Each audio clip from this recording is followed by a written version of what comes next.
Happening now. We want to welcome our viewers from across the United States and around the world. This is the EdTech Situation Room. Good morning, good day, good evening. This is EdTech Situation Room, episode number 35 on June 10th, 2026. My name is Jason Neiffer, and I am the Executive Director of Montana Digital Academy, which is the state virtual school located on the beautiful University of Montana campus in fabulous Western Montana. And so great to be back and joining my friend and colleague, Dr. Wes Fryer. Good evening, Dr. Fryer. How are you tonight, sir? I am great, and I am thrilled that you are back. It was good to have a few guests on. Had some fun with that, but you've been checking around, so you're in high demand, my friend. Yeah, 3 weeks of that was, I did go on vacation to Australia with my wife's family. That was completely delightful and really amazing trip, amazing country, amazing traveling. And yeah, I've been getting around a little bit. And in fact, June, which was supposed to be an off month, I'll be traveling around a little bit. The one that's most interesting is I am keynoting a school or a conference in Boise, Idaho at the end of the month for staffs for State School Board Association. So really exciting to be there, talk about a little bit about the future of work and how what's happening in schools can also impact those that are supporting schools. So really great to have that opportunity. Awesome. I got to take a week with my sister and take our father out to Colorado for the 63rd reunion of the U.S. Air Force Academy class of 1963. And it might be their last big reunion together. Who knows? But nice for school to be out. My wife started one of her camps this week, and I start my STEM summer camps next week. So gonna have a campy summer here for a while, but that's going to be good. And in the world of AI, I'm doing some coding mini games with AI. And anyway, it'll be interesting. It really will. Yeah, and I am jealous that you get a summertime to experiment because I will say it took me a little week to kind of shake off the stress of my job. But once my head was clear traveling last month, boy, did I dig into some things. And I honestly can't remember what we've talked about all in the past, but I have plenty of kind of random anecdotes. I know I'd sent you an email on a little agent thing that I had built one night. Literally woke Yes, up. I want to hear about that. And hey, wow, 14 live viewers. If you care to, let us know where you're tuning in from tonight. I dropped the link to our show notes there. We've had both a WWDC and a Google I/O since the last time we talked. So there's about And a a million. Microsoft build. What's that? And a Microsoft build. Oh yeah, well, I missed that one. In fact, today I might do it. I think I'm going to write a post called LinkedIn sucks. Or LinkedIn is trash, because good grief, not only does it deprecate when you try to share a link, which is like the foundation of networking, is sharing links. It also does not let you message everybody. I had listened to I guess it was a podcast or whatever, and I was like, oh, only network I found the person on was LinkedIn. It's no, you need to pay to play, baby. Anyway, so yeah, I'm skipping Microsoft Build. If you want to give us the Microsoft Build update, that'll be fine. But I actually, and I intended on throwing a link in here. I did not. The one super interesting thing to me is that Microsoft is making a lot of progress at building their own internal models. And part of it was that it's really clear they've answered questions this way in interviews after Microsoft Build, but basically they don't want to be reliant on other companies for builds. And that's a huge shift from a couple of years back when they were really touting their investment in OpenAI. I know from just reading the news the last 8 or 9 weeks that they recently also struck a deal with Anthropic. And so apparently Claude Code has been working its way through Microsoft, and it's apparently very popular. But I think they're called MAI models. And we talked about, I think, one earlier this year. They released an image model that was actually pretty good and scored well on the Arena constant leaderboards that bases it off of real generations. But they now have a couple of foundation models that they're releasing, and I think it's a good thing that in the end, I don't think it's going to be down to one model. I think we'll always have multiple models because of the inconsistency in output with AI. So we're always going to want multiple models, but I don't think it's a terrible thing that Microsoft is doing their own piece and that they're trying to be competitive in this space. But I think that's a good segue to talking about Apple, because one of the things that they did was kind of not, I didn't read give up in the release of, or the public release of what they're going to do with their relationship with Google, but it's really clear that they understand that they are very behind in at least the development of AI race. It remains to see because a lot of the stuff that they announced in their pieces this week was stuff they actually announced 2 years ago at when they first announced Apple Intelligence and just never were able to release stably. Yeah. All right. Hey, let's segue there. We'll try to drop the links to these articles that we have. Jason and I haven't seen each other in over a month. This is early our time to hang out and catch up a little bit and then just rant and riff on what the tech news has been. So here, let's start with Apple. So we've got, because tonight we got AI, Apple, Google, and then some Geeks of the Week. But the Google, anyway, when we get to that, there's so many models. So I actually use some tools to try to get an inventory of what Google just by themselves is offering. But there's the link to the keynote. WWDC, I think, was 2 days ago on June 8th. And I have not watched the whole thing. And of course, this is not this isn't a product announcement like an iPhone event or whatever. This is the developer conference. But still, it's a really good opportunity to learn what Apple's up to. And as we've mentioned on the show, I'm sure many times, Apple does a really good job, in my view, courting developers and really just paying a lot of attention to its development community. And the apps are one of the things that Tim Cook said was 1,000 apps are added to the store every hour. Every hour, 1,000 apps. That was out of the mouth of Tim Cook. We have a bunch of articles about it, but I would encourage people to still watch it. It doesn't have, there's kind of some snarky posts that people had about some different things, but it doesn't, they do have, who's the Greg Federico, usually like somebody, he jumps out of a plane and whatever. They had a little small and silly animation because they're going to call the new Mac OS Golden Gate.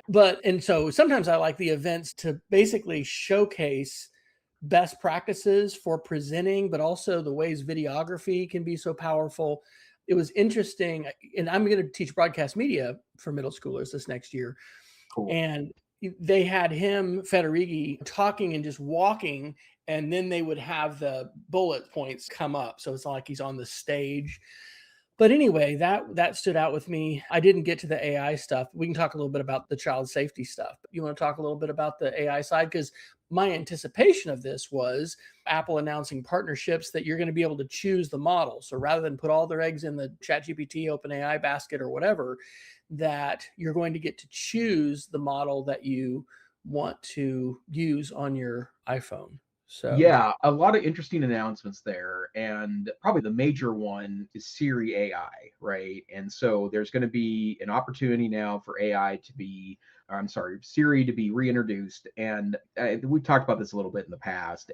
Siri is such garbage right now every time I've seen every time I see an article about the kind of demise of Siri, they mention that for the longest time, they would just incrementally add more and more features to it. And then they just stopped adding features to it. And then it started falling apart. And I am still shocked at how not functional Siri is. And I'm not talking about anything fancy. I'm talking about the basic stuff like dialing a phone and understanding the nature of a query, or it used to at least try to go to the web for things. And then sometimes it would then ask ChatGPT instead. That was something they introduced 2 years ago, but it's been really bad. They are going to increase all of its effective functionality. There's new and evolved voices. There's more controls over that. So you can do things like make it faster or make it slower or deepen the voice or use a higher pitch if you'd like. And then they're going to kind of bake all of the kind of Apple Intelligence stuff into that. And so from an AI standpoint, that means they're using two models now, primarily, which is Apple's foundation models, which is something that it doesn't get a lot of attention, but my understanding, they are solid models. And the thing that they're super great at is they work well on mobile phones and your laptop. A lot of the models will I'm sorry, a lot of the features will actually be local to the device. And then they're also pulling in Google Gemini technologies. And like we've talked about when they made the announcement earlier this year, they're not saying it's Gemini. They clearly are. But a lot of this is just using the technology that they've licensed from Google. And I'm assuming there's some servers and such involved here, but integrated into their existing Apple Intelligence packages. So everything that was part of the Apple Intelligence piece a couple of years back apparently will start working here in a bit. That's very interesting to me. I know that I saw a couple of prominent kind of Apple people on YouTube. They upgraded to the developer beta and started playing with it and said it's pretty good so far. At least it works. It's available, which is, I guess, a huge piece of this. But they said it works pretty well so far, and they're trying to get a sense of where that's going. Really interesting updates in that space. And I think Apple's failure was also Apple restraint, which is that they are very famous and they don't like to introduce things that are broken. It drives them crazy. Or necessarily be the first. They were with the iPhone and iMac Yeah. and things, but a lot of times they will kind of let the market settle out a little bit and then they'll nail it. Yeah, although iPhone's an interesting example of that. I had a very specific reason a couple of months ago to look at the Apple introduction keynote, or I'm sorry, the iPhone introduction keynote from, was that 2007. I was there live in Cupertino in the room. So one of the ways that Steve Jobs framed that, and in a lot of ways, that entire presentation was a masterclass in selling and being a great speaker, right? One of the things that Mr. Jobs talked about quite a bit was this notion of there's all these smart-ish phones, but they're terrible, right? This one's terrible for this reason. This one's terrible for this reason. And at one point, he actually makes an sound, right? Like very like visceral, disgusted with the products, and then introduces this radical shift in the design. But that's very Apple, right? Like that they own plenty of patents. It's not like they don't invent stuff, but they're also better at kind of sniffing around the market for what isn't working and then solving those pain points. Yeah. They're in so many different markets, and that's a challenge at events like WWDC where they do have updates to share about so many things. The keynote was an hour and 15 minutes, so it didn't like stretch 2 hours, but there are so many different OSs, Vision OS, Web OS, or Apple TV OS, all the different things, Watch OS. Yep. Let's see. I want to note that, and again, I've only actually watched myself about a third to a half, but they have some impressive speed bumps that go all the way back to iPhone 11. So This is the biggest update, or this is the most comprehensive update in terms of the number of platforms that it runs on. And this is one of the things Apple, of course, has to do at these events. This is a developer conference, but it also is for regular folks as well, is explain real technical things. Yeah.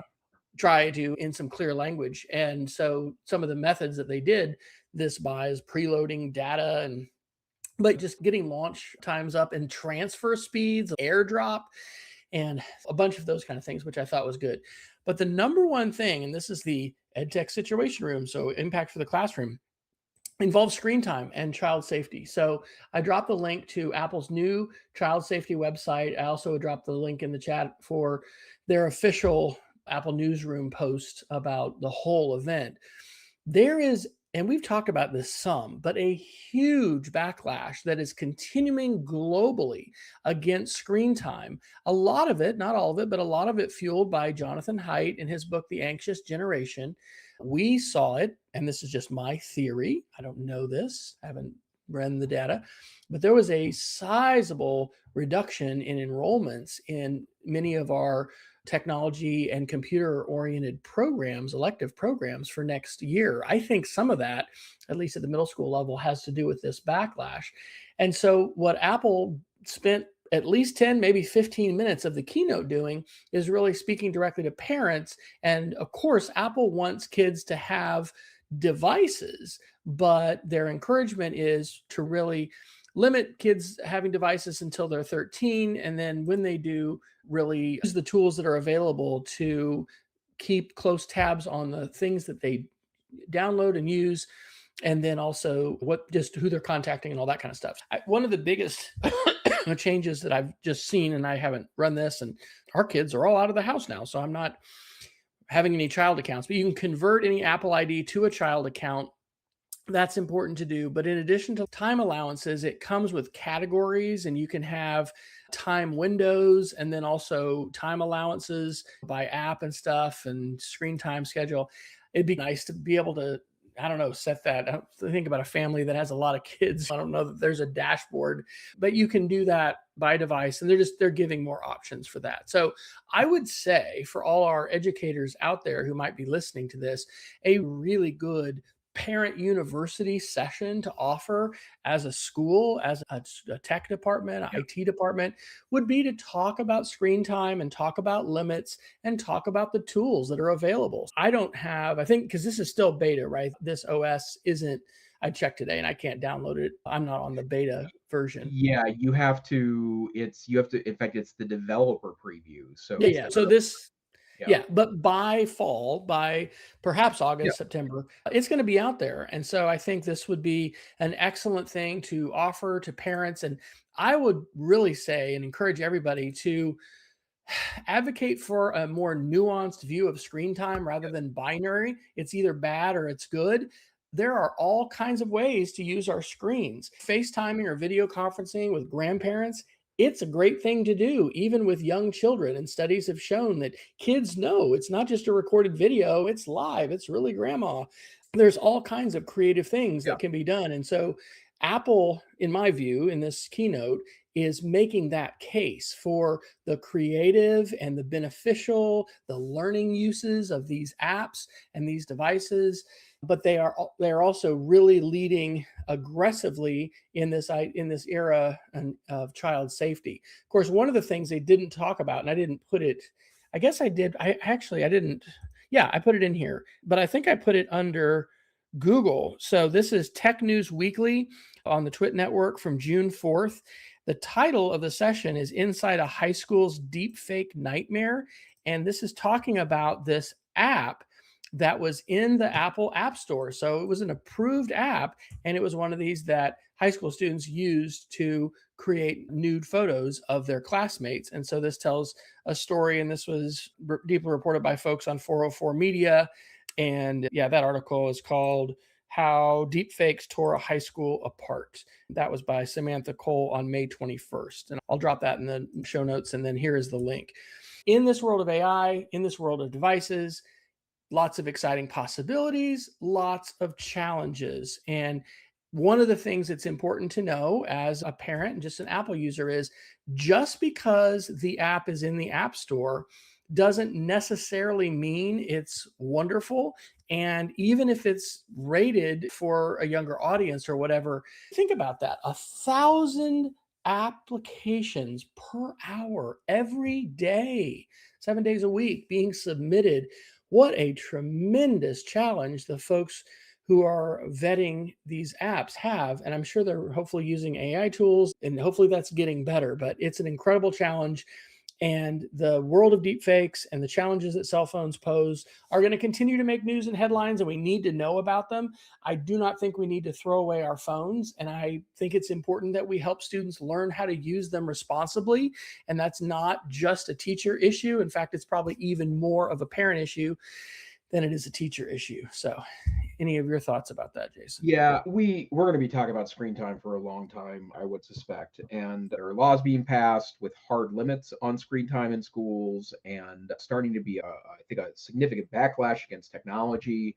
And I want to be super clear about something, that it's not like we don't think that there are problems with poorly implemented tech. Of course there is, right? And one of the things that I've noticed in two of the events I've attended this year is a lot of conversation around outcomes-based procurement, which is such a huge movement that there's a nonprofit behind it. But the idea is that they basically argue that if the product doesn't do what the company says it does, and you implement it with fidelity, then you get some of your money back. That puts skin in the game for vendors, and because there isn't a huge evidence base around a lot of the products that end up getting purchased by schools. There's been a massive backlash against iReady in the last couple of months, and a parent lawsuit apparently now is brewing, and some data to suggest that has absolutely no impact. But then I hear Remind me stories. what iReady is. It's some kind of tutorial learning. Now Like a computer aided instruction sort of thing, online curriculum. it's adaptive assessments and personalized instruction. Okay. And when iReady is, I don't know anything about it. I probably have years ago looked at it because I look at a lot of EdTech tools to see if they might help enhance our program. I wasn't particularly impressed, but then I hear things like from teachers that their district mandates an hour of use a day in elementary classrooms, and just really silly things like that. And it's that, and no professional learning and no looking at the data, and that's terrible implementation strategy. And I am very concerned that there's going to be a ton of really strict rules put into place that people assume will fix schools, right? That the only problem apparently is that in the last 25 years we have all this implementation of screens. And don't get me wrong, there's tons of terrible implementation of technology in schools, but we also have not invested in professional learning. We've also not helped students learn about tech. Something that Dr. Fryer and I have railed against for years is this notion that there's digital immigrants and digital natives, and kids are digital natives and adults are stinky and old, so they can't figure it out. And I saw a headline of a blog post from a prominent educational organization last month repeating now it's that kids are AI natives. And I'm like, criminy, no, they're not. There's nothing about younger students that means that they are going to be better with any technology. But more importantly, like, it's that kind of thinking that led us to poor implementations of tech, right? You can't not offer your teachers assistance and implementation help and then blame them for when it goes wrong. The main statement, and I really want to write a LinkedIn post about this, and then the headline is, banning screens is not a proxy for better classrooms, right? That's not the problem, right? I'm not saying that we shouldn't be having conversations about screens. I'm not saying that there aren't concerns and that we should be really thoughtful about it. But it's the same argument I would have made 1, 5, 10, 25 years ago. And in the end, like, I don't think that, and I have a dog trying to get on the air here, but I don't think that there's just not a lot of sense in blanket bans, right? And I'll say one other thing here, Wes, and then I'd love for you to comment. I've There's been about 6 months of this where I started slowly hearing more anti-screen stuff on social media. And it really came to a head for me about 6 weeks ago. And what's happened is now all of a sudden, the wannabe teacher influencers on places like TikTok, and I see them on Instagram Reels and YouTube Shorts, is they want to start bragging about their paper classrooms, right? And I saw again, wannabe teacher influencer last week pitching her interactive notebooks, which those have been around for some time now. But like, we're not, and I'm not saying you can't learn with a paper notebook. I'm not saying that at all. I'm also saying that even though it's fun to make fun of worksheet packets, there are some really thoughtful things you can do in print that actually would be very useful from a learning standpoint. But this particular teacher is literally bragging about how she gets her students to write only on the even pages because odd pages are for me and my comments and my information, and I take points off. And it's, compliance grading is not an answer here. And I'm not saying that's all use of that, but if that's what's going to start standing in for better classrooms, I don't think we're going to have a renaissance of learning or fix the problems we clearly have in our education system, right? That's clearly an issue that we need to be having all minds at the table to talk about, that our education system doesn't seem to be getting the outcomes that we want. But a screen time ban doesn't do jack squat to address the core problems. I'm going to say something that's intentionally provocative and it's going to make me sound like a real grumpy old guy. The quality of professional educators that we have in many classrooms today is not where it needs to be, and it is not as high as it should be. And I'm not saying that the past was perfect, but I will say in the state of Oklahoma, you don't need to be a college graduate to be a certified K-12 teacher. You just need a high school diploma. I will say here in North Carolina, where we live, there are some horrifically difficult situations that I'm aware of, and I wish that we had more storytelling about that, because we have got to not just adequately, we have got to robustly fund the entire educational pipeline, because the quality of the teacher and the ability of the teacher to not just deliver instruction, but to design learning experiences and to know students and to be able to differentiate, all of those things, they take money, and you can't just get the iReady curriculum or whatever thing an ed tech vendor or somebody wants to sell, or just get somebody off the street who graduated from high school. Yeah, you're good. Come on in. And having worked a lot in pre-service teacher education, this is my 34th year in education. We need to advocate for positive pedagogy and for the appropriate use of educational tools. And for teachers that are continually learning, have been educated, but are continuing to seek professional learning and to improve the game, man. There's so many different things that are happening and so many different things that are out there. So I would hypothesize, the article I put in from Chalkbeat is from May 19th. It's titled "Millions of Students Use iReady, but many parents view it as a villain in the ed tech fight." It mentions the pandemic and a lot of schools that were adopting this around the pandemic to try to figure out how kids are recovering from academic disruptions of COVID, et cetera. There's not only ed tech negativity among parents, there's a lot of it among teachers as well. We experienced a lot of trauma during COVID, and people were in different kinds of situations, but we've said it before on the show.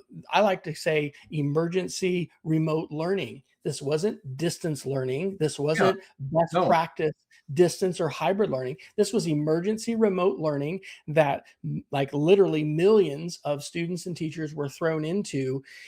And unfortunately, it was a very negative experience for a lot of people. It was a really positive experience for both my wife and I, who were both classroom teachers at the time, and I was an instructional coach, and then for our kids as well, in terms of our family. yeah, But I think that some of the same sorts of things maybe that we were advocating for in the mid to late 90s, early 2000s, when we were one-to-one was this exotic thing, and there were some schools that were having devices for kids, but then you could have digital access and you could do all this different stuff.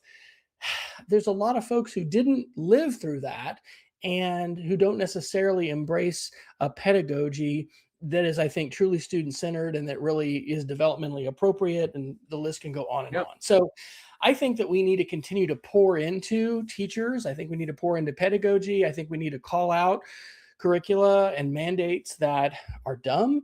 But I think that to view the world in a binary lens, like it's yeah, good or it's bad, this is something that social media probably predisposes us to, and that's what a TikTok reel or some kind of viral post is going to try to emphasize, is going to be some sort of false binary.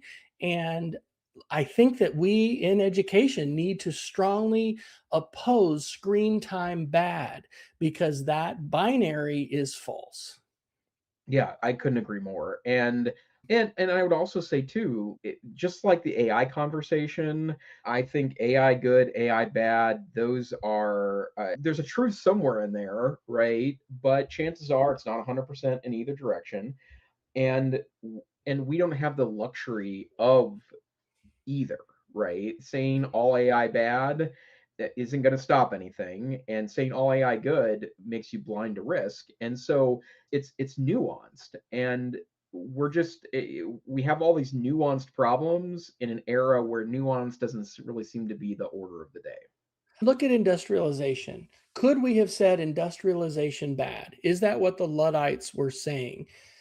Yes, that is what they were saying. And there were horrible things that industrialization brought and did to society, but there's also some really good things, I think, that I'm glad that we're not running around as 90% farmers. Have you talked to folks that are farmers or your grandparents who grew up on a farm? Why did so many people want to leave the farm? The farm was not a dreamland of luxury and Eden where we all just picked fruit and went for a swim for a couple hours every afternoon. And these are seismic changes, and just cars bad, industrialization bad, airplanes bad. I don't know. We need to be aware of things, but I'm not sure. Leading each other through a more nuanced understanding of this complex world that we live in, I think, is a real essential part of leadership. And this is harder today in the social media landscape, where binary thinking and absolutist statements are probably favored by the algorithm. And this is part of the reason we need to reclaim our news feeds and use open tools to be able to network and communicate with each other, so we're not caught in these parasocial relationships with influencers and celebrities. Anyway, I can rant on that because I've been doing presentations about it, but I don't know if have you read, I don't know, I didn't put it in here, but Dana Boyd's article on parasocial, don't call it social media, call it parasocial media. No, but that sounds very interesting. Yeah, it's good. We got to talk about Google sometime. Yeah. Okay. Yeah. Let's do that.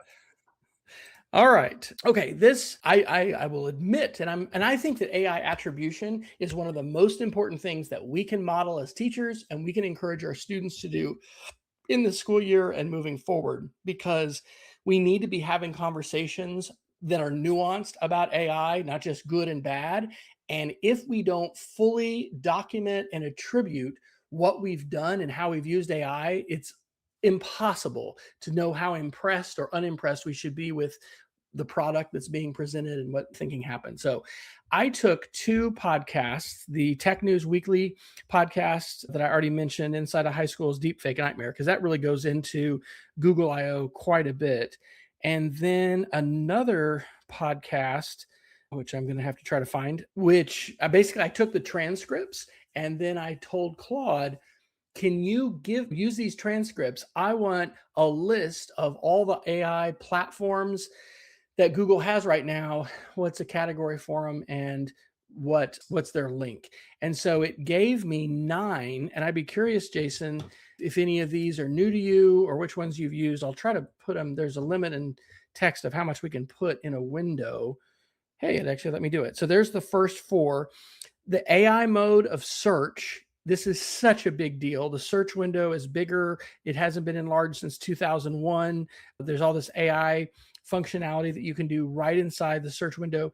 You've got the Gemini 3.5 Flash model that's in the Gemini, both website at gemini.google.com and then the API.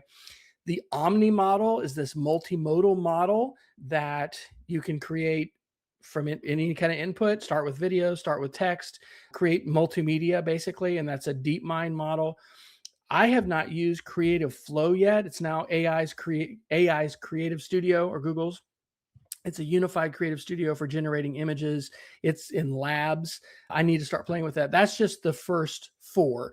And then there's 5 more. Spark, the Daily Brief, which I'm getting now with my Gmail. And then I'm also getting the Gemini one. Okay, is that the one that comes? There's one that now comes with the Google Assistant.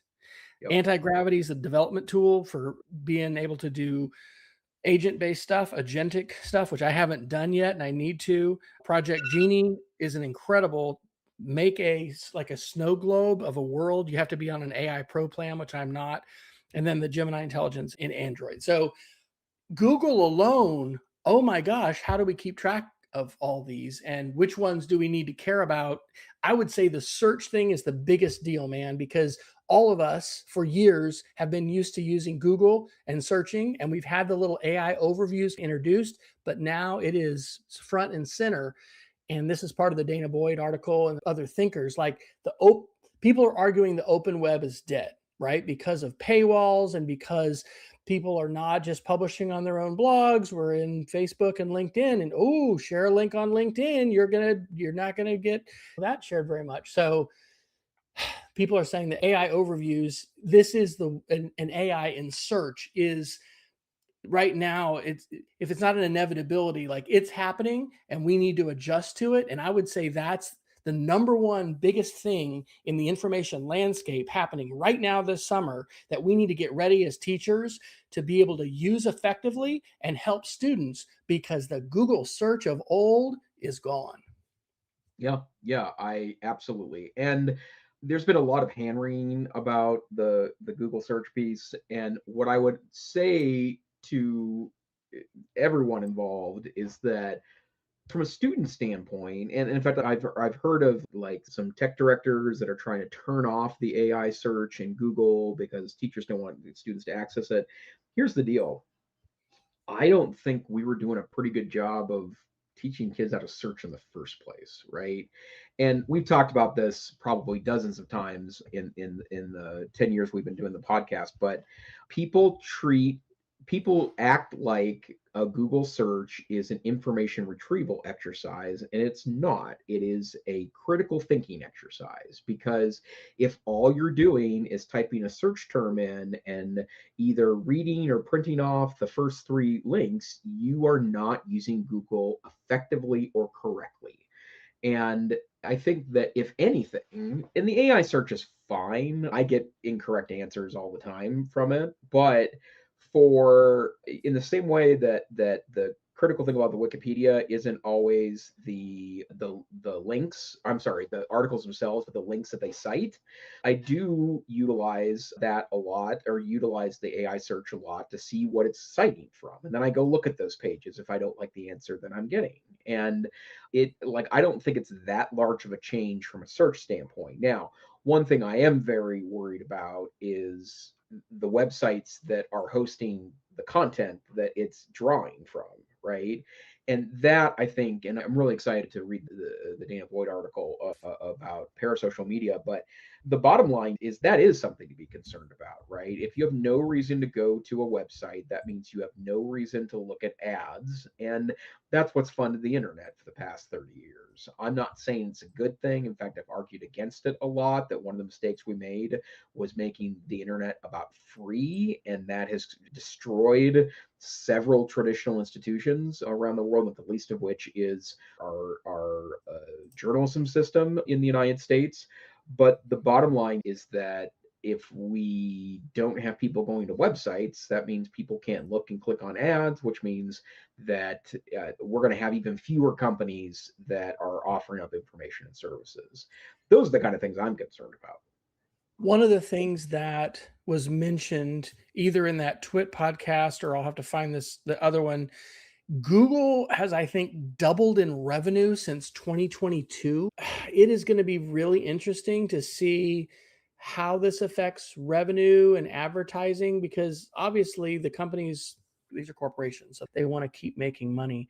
But it's an unlisted link, so I'm reluctant to put it out for everybody. But for tip teachers, at the beginning of the month, on the first Monday, Mike Caulfield gave an update about SIFT, and it's SIFT for AI. And it's so helpful to not only hear his models, but his thinking and about the web. In fact, that's where I got the Dana Boyd article, which I just put in. I'll put that on in the doc too, because he's saying we need to look at AI results as search results, like we should a Google search, and then iterate on that. He says a lot of times, and again, this is the models today in June of 2026. But when you put in, let's say you're going to check a claim, you want to fact check something, as it processes it, it's going to also be, I'm going to anthropomorphize, thinking through it. It's going to be processing it. And then you can ask it to put it in a specific format to work with it. But that whole, to me, it's AI literacy. It's information literacy. It's just literacy. Is how are you going to research claims? How are you going to find information? And then how are you going to work with it? Because it, like you said, this isn't a vending machine. Maybe if you're saying, what time does this movie start? Of course, there's questions that you can just ask that are factual. They're going to be closed-ended questions. But any kind of open-ended question, and so many questions have a lot of nuance, are going to require iterating, working with it, a feedback process. And I think that is one of the most important things that we can practice ourselves as educators. And then we need to be able to model and use with students because, yeah, we can't. The tech department that's trying to block AI overviews or AI, and I could say the name of the district in Texas where we lived. At one point, there was a significant move to block Google. And people were fretting over Google when it happened, right? How can we have students use this? All these links aren't correct. And now we take it for granted that we search. But the skills that we have, to your point, we weren't doing a magnificent job of this in all schools and all contexts before AI. And now we have AI. So the need for, again, good pedagogy, good learning, and being able to learn with each other as we figure out, okay, how do we need to search and work with this information now that we have this new interface? Yep. A couple other quick comments about the specific Google tools. We haven't talked about the second half of that list yet, but just a couple of highlights for me. First and foremost, the Omni model has not been released yet. It's coming. Yeah, and I would imagine something that's also been happening the last couple of months has come to a head in the last couple of weeks is that free is becoming not as free as it used to, and even pay models, unfortunately, are starting to put in significant limitations. And so, as an example of that, one of the things that we may or may not have time to talk about is that Anthropic released their Mythos model in yesterday, I believe it was. And in fact, I've been using it a lot in the last 24 hours. And right now, that's available to pro users, but apparently it won't be for a while, or I'm sorry, after a couple of weeks, because they want to limit that to the $100 and $200 tier. Till June 22nd. I used it today too. Yeah, it's pretty good, by the way.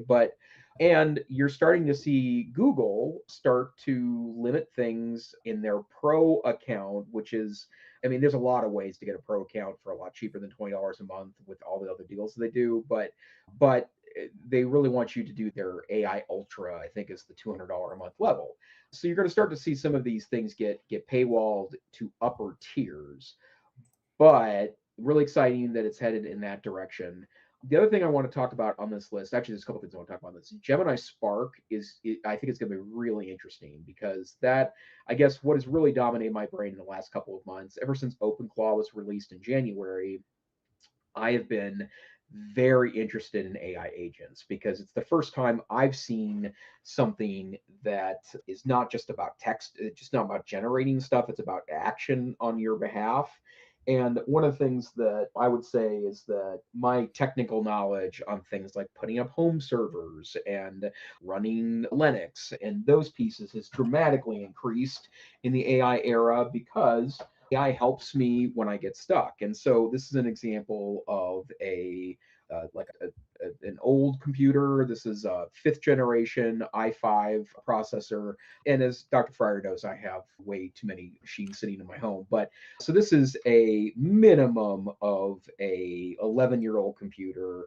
You could buy one of these for probably 20, 30 bucks on eBay, stick a better hard drive in there, more expensive than it used to be, stick in 16 or 32 gigabytes of RAM, also more expensive than it used to be.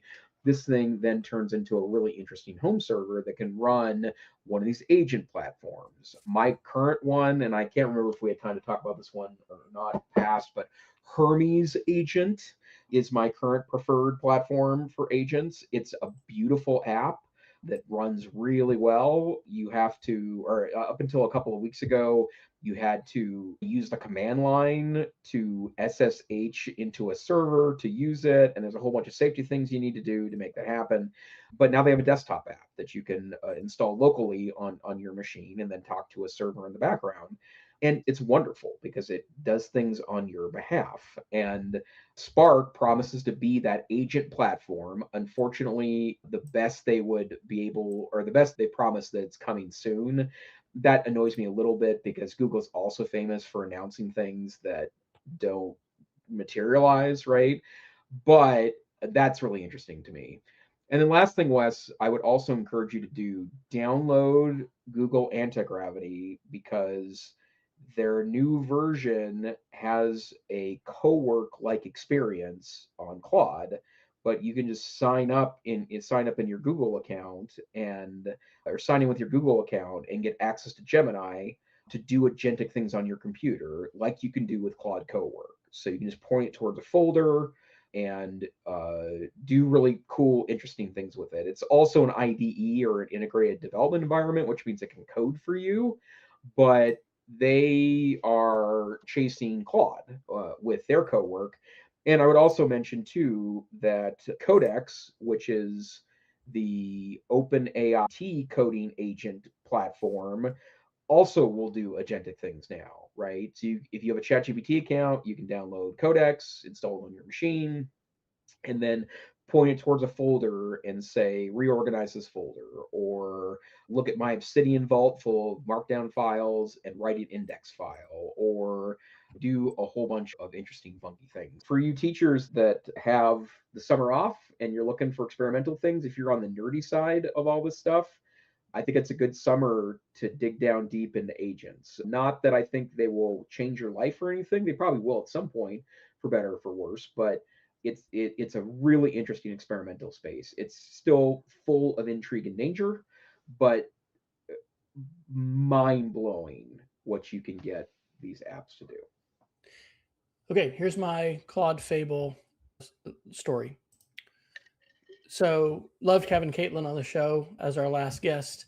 Yeah. I released Pod Commons, which is the most extensive AI coded app of any kind, but vibe coded app that I've done. This is a podcast discovery and sharing platform that has a Firebase backend, and I've been coding it with the Sonnet 4.6 model of Claude. But like you said, Jason, now Claude for paying users allows access to Fable. I don't know about Mythos. I think it was Fable 5 until the 22nd. The most complicated and token consumptive model until this week has been Opus, and it would really churn through your usage tokens quickly if you're coding, in my experience. Yeah. Well, I've really not been using it. I've done all this with Sonnet. So remember a couple of weeks ago, we heard that Claude was not going to release this because it was so good at identifying vulnerabilities that they had to give the companies time to be able to get ahead of this so that we didn't have all these bad actor malware attacks. So, of course, what did I do first when I said, oh, look, I have free access to Fable? This was last night. I said, I switched the model. You can switch the model in Claude right inside your conversation from Sonnet to Fable. And I said, please do a comprehensive examination of my code base and identify any security vulnerabilities or issues. There was an authentication issue because you have to set up rules when you're using Firebase as a database. And so what gets to read and what gets to write or whatever. Fable identified last night 5 different security vulnerabilities. Boom, put them in my roadmap. I switched back to Sonnet, and then we fixed all of those. But, and I could talk about this for days, not there. It's a limited number of folks who are coding right now with AI. I think we need to tell these stories. I personally have created and am creating things that are transformative. I've stopped using Pocket Cast, Jason. I'm using my Pod Commons 100% of the time now. Yeah. And I can, anytime I have a new feature, I can code it and add it. And one of the next things I want to add is being able to have the activity feed becomes an RSS feed so that you can, if you want to, you can subscribe, you can see and you can subscribe to what other people are listening to. And there's privacy things. And if people don't want to share that, they don't have to. But I'm just telling you, it is freaking incredible, because one of the things that I wanted to do was basically take control of the algorithm. If I want a chronological feed, hey, here's what's fresh, show me what's new. Here's my 400 subscriptions. But then I wanted to be able to actually tweak the algorithm. And so there's lots of bad stuff that people are saying about AI. One of the absolutely transformative ways that AI is being used today, and I am a witness, is encoding things which I could have dreamed about, but I would have never been able to create. And I'm not just thinking about it, I'm doing it. It's incredible. And so, yeah, I need to stop. Yeah, and the other thing I would say, Wes, is that, and don't get me started on local LLMs. I did upgrade laptops 2 months ago, and I can't remember if we talked about that yet or not. It died on Monday. A MacBook died. Never happened before to me. Oh my So gosh. I Wow. can take advantage of my Okay. in my Apple Care Plus and see how quickly they can get that to me. But now you can launch Claude Code with Olama, which is the local AI thing. You can launch Claude Code with a local model. And one of the reasons why I upgraded was a couple of reasons. First, my battery life for my previous MacBook was starting to tank, but more importantly was that I wanted the maximum amount of RAM that I could afford, which wasn't the top, but pretty close. And because you can now download some pretty great open source models that you don't have to use any tokens to or pay for any services to do that. And that's not even about, and if I was around in May, one of the things that I would have noted is that the Chinese company that releases DeepSeek released a version 4 in the month of May, and it's not as good as Claude's 4 point something models or ChatGPT's 5 dot models or Gemini's 3 dot models. It's not, but they're also selling API access at a 90th of the cost of what those companies do. And for a lot of tasks like coding, it does as good and sometimes a better job than those pieces. And so the market's getting really interesting. And I think we've said this pretty straight up in the last several months, but there is a bubble, obviously, because there's a gazillion dollars going into this stuff, and not every company's going to survive. But and you see the evidence of that now with all the restrictions and the limitations that companies are putting on the amount you can use the models. I'm a very happy Claude customer, but I run out of credit a lot. And in fact, I have started buying extra credits when I'm under time pressure. I don't like that, but it's that or upgrade to the $100 or $200 a month model, and that's just not in my finances. Yeah. And on the positive side, it flashback to what we were talking about with journalism and the tragedy. It's not the tragedy of the commons, but with what's happened with journalism and not being able to figure out a viable model.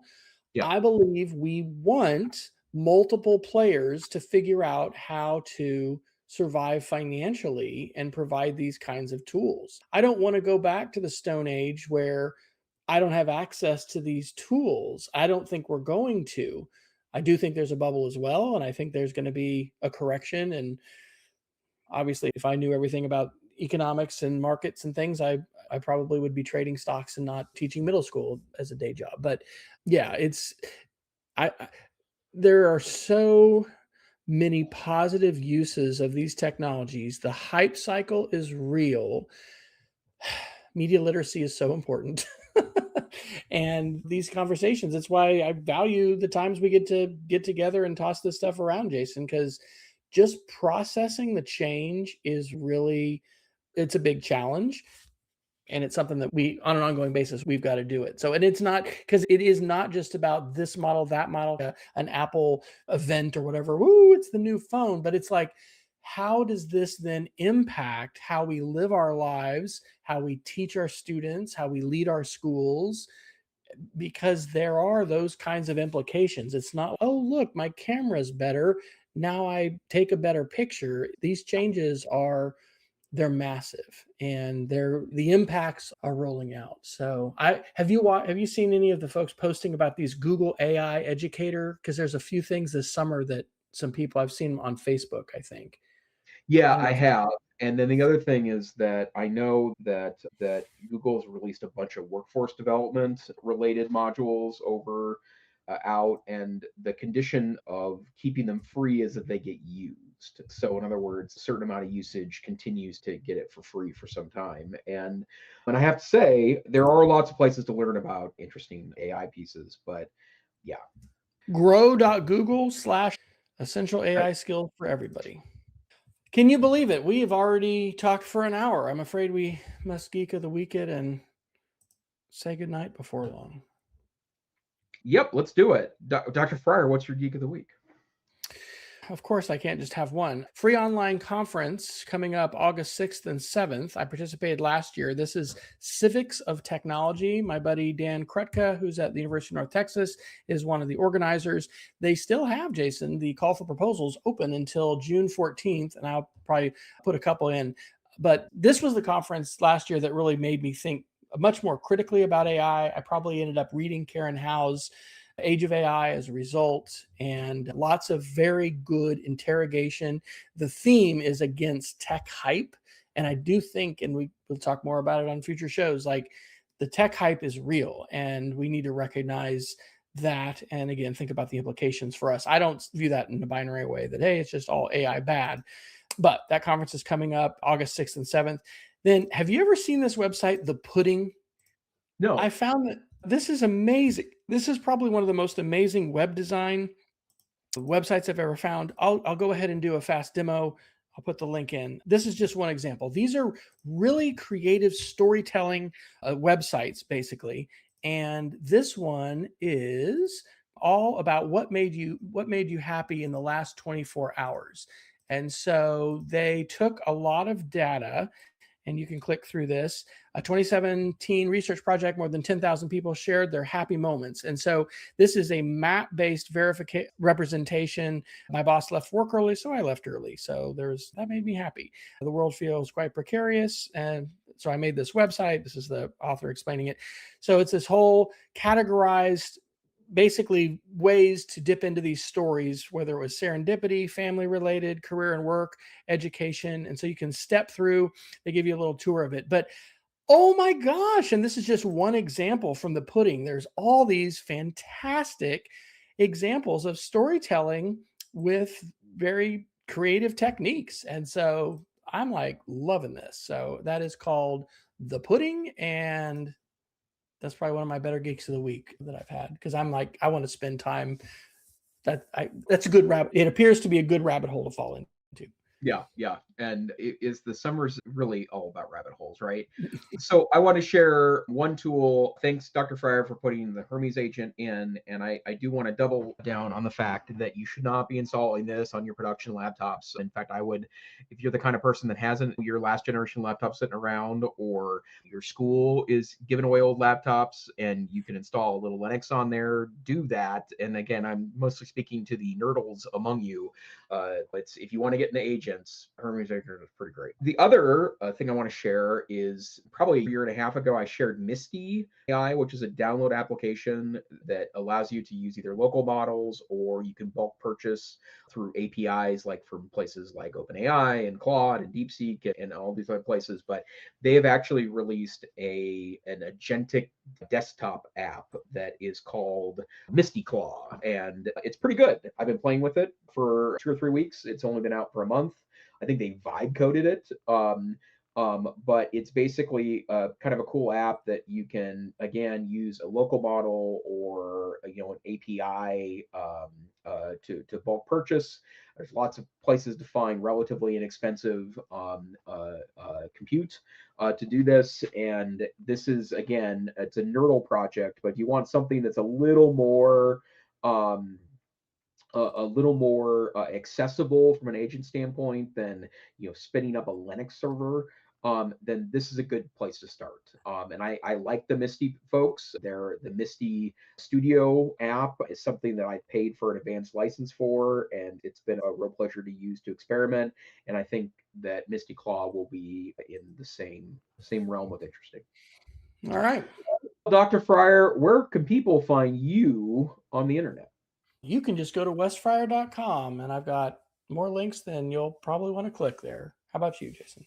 You can find me at aicentrist.com, and I'm actually working on a new website for speaking gigs. And so more about that in coming weeks or months. But hey, this is the EdTech Situation Room. We're a once a week-ish podcast where sometimes one of the hosts just disappears into the ether. We are typically on Wednesday nights at 8 p.m. Mountain Time. No, 7 p.m. Mountain Time, 9 p.m. Eastern Time, sometime in the middle of the night UTC. We would love for you to join us live. The best place to do that is YouTube. where we broadcast weekly. But hey, if you can't, check us out wherever finer podcasts are aggregated, or at podcast.westfryer.com. Is that? No, that's my pod comments. You can actually get it. I have them listed there, but just edtechsr.com or our There you go. Substack, edtechsr.substack.com. Okay, there you go. Thanks for joining us tonight. Stay safe, stay savvy, and we will see you next time on the EdTech Situation Room. Good night. Good night.